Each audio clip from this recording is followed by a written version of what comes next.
ये किस्सा तब का है जब मैं कोलालमपुर गई थी और मैंने सोचा कि ये एक्सपीरियंस आप लोगों के साथ भी शेयर करूं। तो दिन की शुरुआत हुई एक लजीज नाश्ते से जो कि पाकिस्तानी था। जी हाँ, वहाँ पाकिस्तानी नाश्ता मिलना आसान है। फिर हमने सोचा कि हम कहाँ जाएं, तो हमने सुना कि वहाँ पर मंदिर बहुत ज़्यादा मशहूर है कोलालमपुर में, तो हम वहाँ चले गए। जब मैं मंदिर पहुंची तो मैं बहुत ज़्यादा क्यूरियस थी, क्योंकि पाकिस्तान में मुझे कभी एक्सपीरियंस नहीं हुआ कि मैं जाकर मंदिर देख सकूं। तो जब मैं वहाँ पहुंची और मैं देख रही थी, मैं बहुत हैरानगी से इस तरफ देख रही थी, उस तरफ देख रही थी। मैं सोच रही थी सब कह रहे होंगे कि इस लड़की को क्या हुआ, बट वहाँ का माहौल जो है बहुत रिलैक्स था, ऐसा कुछ भी नहीं हुआ। मैं सब जगह घूमती रही और उनकी पिक्चर्स लेती रही। काफ़ी भगवान जो ऐसे थे जिनको हम जानते थे due to movies, Indian movies, और कुछ ऐसे थे जो अननोन थे। फिर मैंने पूजा की थाली देखी और मैं जब पूजा होते हुए देख रही थी तो मुझे बहुत ज़्यादा अनरियल लग रहा था, क्योंकि ये चीज़ें हमने सिर्फ इंडियन मूवीज़ में एक्सपीरियंस की थी, क्योंकि पाकिस्तान में जो है वो इस्लामिक मुल्क है, तो इस तरह की चीज़ें एक्सपीरियंस करना मुश्किल ही होता है कि आपको सिक्योरिटी रीजंस की वजह से भी जो है वो मंदिर जाना अलाउड नहीं होता मुस्लिम्स को। तो यहाँ जब मैं घूम रही थी, देख रही थी, तो मुझे बहुत ज़्यादा अनरियल सा लग रहा था और मैंने बहुत ज़्यादा एंजॉय किया इस माहौल को।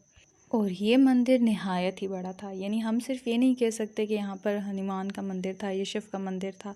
काफ़ी मंदिर थे यहाँ पर, यानी जैसे कि हम जानते हैं कि हिंदू हैं वो काफ़ी भगवानों को मानते हैं। तो फिर उसके बाद हमने इतनी सारी सीढ़ियाँ चढ़कर ऊपर आए, तो हमने सोचा कि वहाँ पर कोई छोटा सा मंदिर होगा। लेकिन जैसे ही हम गार के अंदर घुसे, वहाँ तो अपनी ही एक दुनिया थी। गार के अंदर भी काफ़ी मंदिर मौजूद थे, भगवान थे, जानवर थे, परिंदे थे। जब हमने वो सब देखा तो हम बहुत ज़्यादा हैरान हुए। और दूसरी बात थी, गार के अंदर भी अपनी सीढ़ियाँ मौजूद थी। वो गार इतनी खुली और इतनी बड़ी थी, क्योंकि नीचे से देखने से ऐसा लग नहीं रहा था कि अंदर इतना सब कुछ हो सकता है। मंदिर था तो बहुत बड़ा, जिसकी वजह से हम बहुत थक गए थे, लेकिन स्टाफ वहाँ नहीं लगना था, हमने आगे भी बढ़ना था। तो ख़ुद को फ्रेश करने के लिए हमने मंगवाए 2 जूस, वो भी गन्ने के। हाँ जी। फिर उसके बाद हम पहुँच गए एक्वेरियम, जिसका टिकट था 40-50 RMB के करीब। अंदर जाने के बाद हमें सब नॉर्मल सही लग रहा था, जैसे हम पाकिस्तान में जब विज़िट करते हैं तो हमें नज़र आता है। लेकिन जब हम आगे बढ़े और हमने देखा अंडरग्राउंड एक्वेरियम, तो हमें ज़्यादा अच्छा लगा, जहाँ पे इर्द गिर्द जो है वो मछलियाँ तैर रही थी। पहले तो अंदर जाते हुए बहुत ज़्यादा डर लगा, क्योंकि आपके ऊपर नीचे दाएं बाएं सब जगह मछलियाँ ही मछलियाँ हैं, और बड़ी छोटी हर तरह की मछली। तो मुझे तो बहुत ज़्यादा डर लग रहा था वो देखकर। लेकिन जब थोड़ी देर वहाँ रुकी तो फिर कंफर्टेबल फ़ील हुआ मुझे, क्योंकि ये मेरा फ़र्स्ट एक्सपीरियंस था, कभी ऐसा देखा नहीं था। तो बहुत ज़्यादा डर रही थी मैं शुरू में, लेकिन खैर बहुत मज़ा आया, बहुत अच्छी जगह थी। फिर उसके बाद हम एक मॉल चले गए, वहाँ पर हमने शॉपिंग की, कह सकते हैं कि विंडो शॉपिंग ही की, क्योंकि हम लोग जो है वो हमारा स्टे बहुत छोटा था और हम लोग इस इरादे से आए नहीं थे कि वहाँ शॉपिंग करें।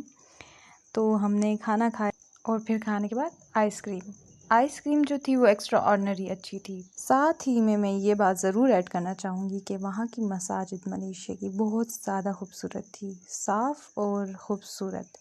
और पाकिस्तान में तो ज़्यादातर इस तरह से होता है कि औरतें जो हैं वो घर में ही नमाज़ पढ़ती हैं। तो बाज़ औक़ात जब हम घूमने फिरने जाते हैं तो नमाज़ पढ़ने में बहुत ज़्यादा मुश्किलात पेश आती हैं, क्योंकि ऐसा कॉन्सेप्ट बहुत कम है पाकिस्तान में कि औरतों के लिए भी मसाजिद हों। तो जब बंदा सऊदी अरब और मलेशिया इन सब इलाक़ों में जाता है घूमने के लिए, तो इस बात से बहुत रिलैक्स्ड होती हैं औरतें कि नमाज़ के लिए मस्जिद में अलग जगह मुख्तस होती है उनके लिए।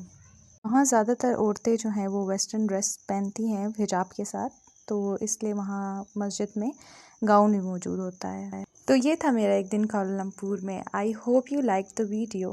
Please like, share and subscribe.